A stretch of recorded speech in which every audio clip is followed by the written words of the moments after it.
अस्सलाम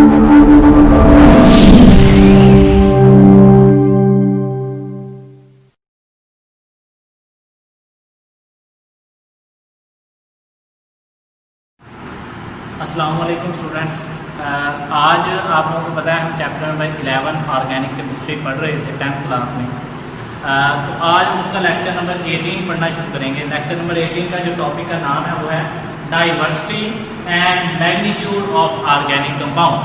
organic compound इतनी ज़्यादा तादाद में पाए जाते हैं, इनकी तादाद बहुत ज़्यादा है। ऐसा क्यों है? देखें, एलिमेंट्स इनसे पहले दरियाफ्त होना शुरू हुए थे और एलिमेंट्स अब तक सिर्फ 92 दरियाफ्त हुए हैं, 92, जबकि ऑर्गेनिक कंपाउंड से कई बाद में शुरू हुए, 28-30 साल बाद में शुरू हुए, लेकिन इनकी तादाद लाखों में है। वो सिर्फ 92, ये लाखों की तादाद में। तो ये इतने ज़्यादा ऑर्गेनिक कंपाउंड आखिर क्यों पाए जाते हैं? आज का हमारा क्वेश्चन भी यही है, why organic compound are numerous. Organic compound बहुत ज़्यादा नंबर न्यूमरस है, नंबर बहुत ज़्यादा है, तादाद बहुत ज़्यादा इनकी है। ऐसा क्यों है? इसकी 4 वजह। Number 1 catenation, number 2 isomerism, number 3 strength of covalent bond और नंबर 4 मल्टीपल बॉन्डिंग। तो सबसे पहले पढ़ते हैं कैटिनेशन। कैटिनेशन क्या है? आप लोगों ने अब तक पढ़ा कि एक कार्बन दूसरी से जुड़ती है, दूसरी तीसरी से जुड़ती है, तीसरी चौथी से, चौथी पांचवी से। कार्बन एटम आपस में जुड़ती जाती हैं और लंबी चेन बनाती हैं, बड़े बड़े रिंग बनाती हैं, बड़े बड़े रिंग। जैसा हमने पिछले लेक्चर में पढ़ा था, close chain compound, open chain compound. अगर ओपन होंगे तो लंबी चेन बनेंगी और अगर क्लोज हुए तो बड़े बड़े रिंग बनेंगे।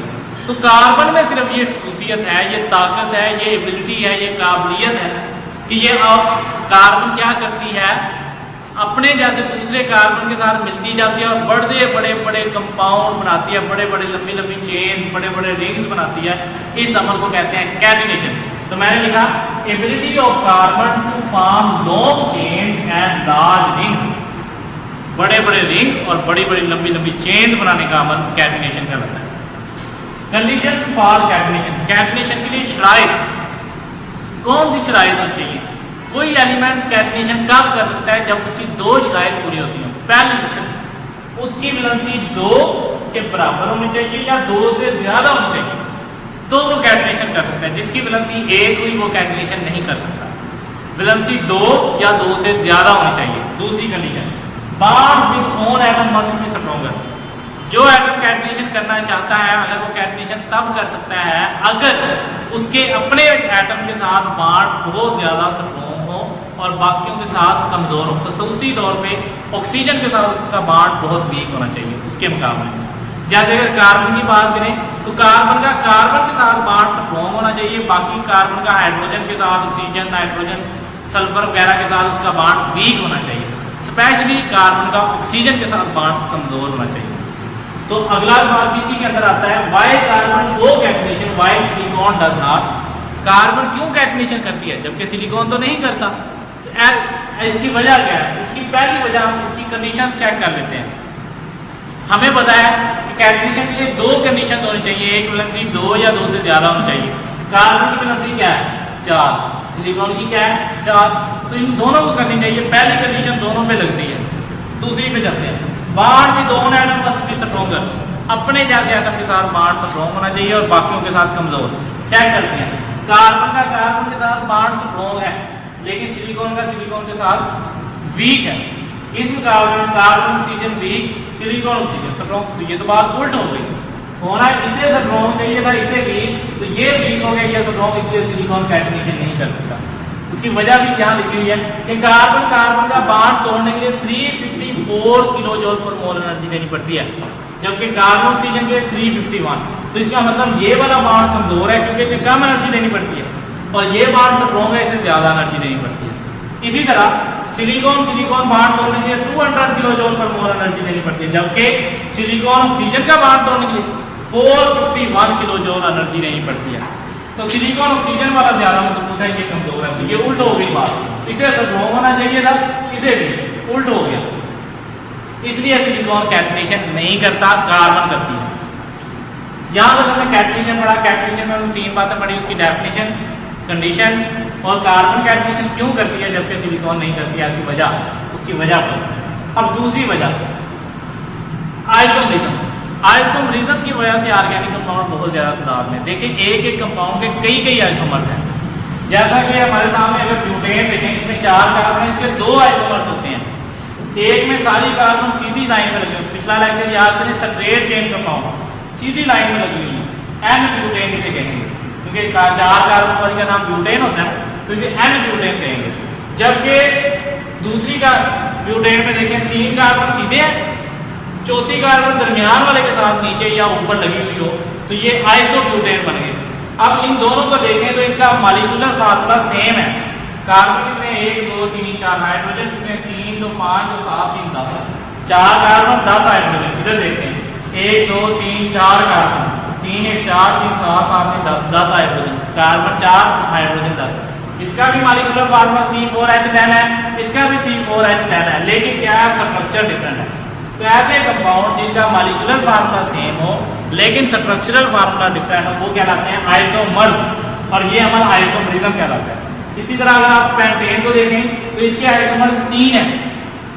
पहले 5 कार्बन सीधी लाइन में लगाए, फिर 4 सीधी लाइन में लगाए, 5वां नीचे दरमियान में कहीं नीचे लगाए, या इसके साथ लगा रहे हैं या इसके साथ लगा रहे हैं।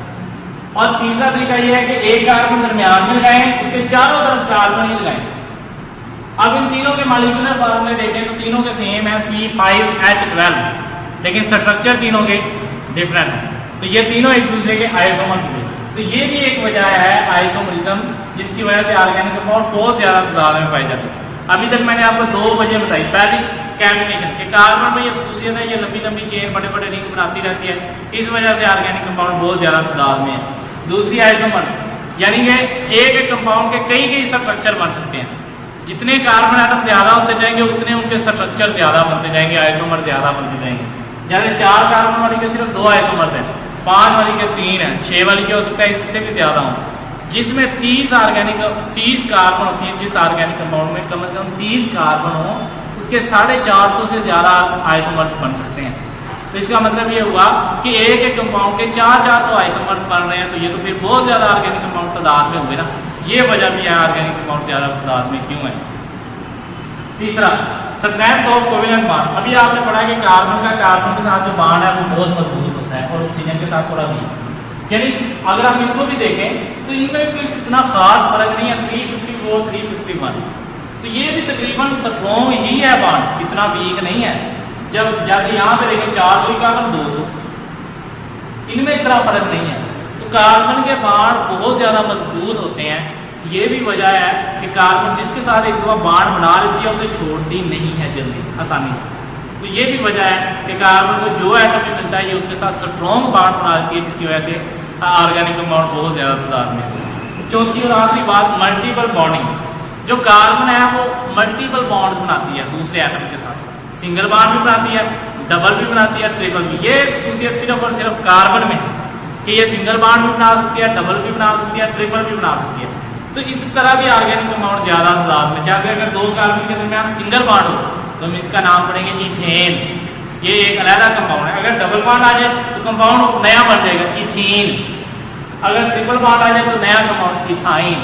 यहाँ तो सिर्फ 2 कार्बन है ना, अगर आपके पास 30 कार्बन हो फर्ज करें, तो उनमें सारे बॉन्ड सिंगल हो वो एक कंपाउंड, उनमें 1 डबल बाकी सिंगल हो दूसरा कंपाउंड, उनमें 2 डबल बाकी सिंगल हो तीसरा कंपाउंड। तो इस तरह कितने कंपाउंड उनमें बन सकते हैं, बहुत ज्यादा ऑर्गेनिक कंपाउंड बन सकते हैं। तो ये भी एक वजह है कि कार्बन आपस में मल्टीपल बॉन्डिंग बनाती है, इस वजह से भी ऑर्गेनिक कंपाउंड बहुत ज्यादा तादाद में पाए जाते हैं। तो ऑर्गेनिक कंपाउंड क्यों ज्यादा तादाद में पाए जाते हैं, 4 वजह हमने पढ़ी है, कैटिनेशन, आइसोमरिज्म, मल्टीपल बॉन्डिंग और स्ट्रेंथ ऑफ कोवेलेंट बॉन्ड। मिलते हैं नेक्स्ट लेक्चर में। ओके स्टूडेंट्स, अल्लाह हाफिज।